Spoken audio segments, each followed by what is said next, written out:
Dear compulsive gambler, nobody seems to care about you, do they? The world doesn't care about the pain that gambling causes and the fact that it's the most normalized and celebrated addiction, yet it has the highest self-unaliving rate of any known addiction. Gambling is like a very colorfully painted Trojan horse that has been wheeled into the center of every community across the world.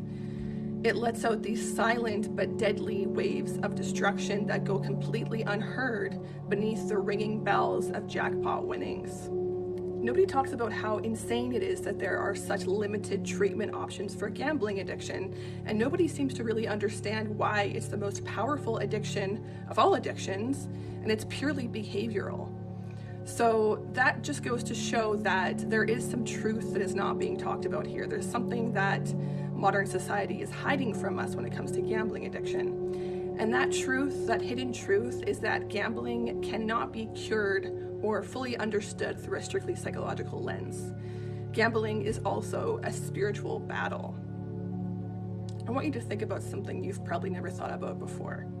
What are the core personality traits that you have that you actually rely on while you're gambling? So most compulsive gamblers have all of these traits in common. They are extremely persistent. They're very intuitive. They love taking risks, and they have undying hope and faith in gambling. And when you consider all of these traits all together outside of gambling, those traits would make up someone who would become inevitably successful. Those are like all the most successful entrepreneurs and business people that have ever existed. And what's happening with gambling is your gifts, your natural God-given gifts, are being hijacked by a parasitic entity that is the casino. And the casino is not a place where God lives, I'll tell you that. If you walk through any casino, you will notice that a lot of the slot machine games are spiritually themed. Zeus, Cleopatra, Wild Buffalo. But I don't know if you've ever noticed, there's definitely no such thing as a Jesus-themed or Christian-themed slot machine. And the research shows, I'm not the first person to think of this, gambling is heavily correlated with spiritual beliefs and spirituality. It is a spiritual experience when you go to a casino. The transcendence, the lights, the feelings of hope, the feelings of being chosen by God. Gambling preys on your God-given desire to feel chosen and special in the eyes of God. And gamblers love thinking from their intuition because it makes them feel connected to God. I find it also very interesting how gambling is an inherently backwards activity, meaning it's the only game where you should want to be the loser.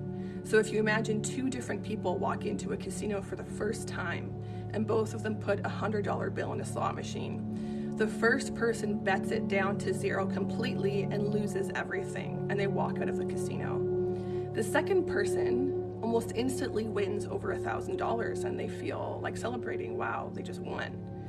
But here's the difference. If you imagine yourself outside of time looking at both of these people, the instant the first person loses everything, they're free to leave the casino, never to return. But the instant the second person wins, you can see them inevitably coming back to the casino over and over and over again, losing way more than they originally won. So gambling is an inherently inverted and backwards activity. That should tell you something. Casinos are an inherently rigged system. I'm sure you probably already know this, but the thing about rigged systems is they are not a place where God lives, like I said before. Therefore, you cannot expect God to bless you through gambling, because God will never bless you in a way that leads to addiction, destabilization, and turmoil. That's why you should also stop playing the lottery as well. And something you may not have thought about when it comes to gambling and playing the lottery is what you are essentially trying to do is you are limiting God's ability to bless you. You're trying to put a limit on the amount and the way that he intends to bless you. And he doesn't like that. He doesn't like that at all. So if we take into account all the natural gifts and traits that compulsive gamblers have, they're meant for success. And then we think about the hole that they've dug and how far down they are in their gambling addiction.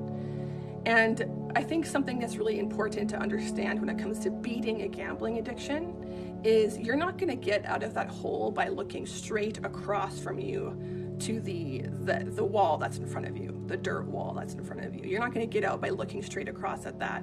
You have to look up towards the sky, towards the sun, and aim for the highest possible points that you can see with your eyes. What I mean by that is you have to think bigger than the casino. So many gamblers, they put all their hope and faith into the casino, and they're not aware that the casino is designed to break your hope and faith. So by the time you find yourself at the very bottom of the pit of despair, you don't have any hope or faith left, and you don't have the thought to reach out to the one true living God to save you. And that's why so many compulsive gamblers end up taking their own lives. So overall, the real hidden truth that I'm referring to here is that gambling is a spiritual battle, and the casino is owned by the enemy. And if you don't leave the casino, if you don't eventually make the choice to get up and leave and never return, the casino is going to completely destroy you. Over 70% of compulsive gamblers are already experiencing thoughts of self-unaliving. It is a very serious addiction, and I think it's quite insidious and conspiratorial that nobody talks about it, and nobody talks about the spiritual dimension of it, which is arguably the most important part and really leads you to how to recover from a gambling addiction. You need to treat the psychological side as well as the spiritual side. And the truth with gambling and compulsive gamblers is that you are given such wonderful God-given traits and gifts, and the enemy has hijacked them. The casino is hijacking them and completely destroying you. It's time to wake up. And the reason I even know any of this is because I myself also fell into a gambling addiction, and I was able to find the path out of it by combining cognitive behavioral techniques with the power of Jesus Christ.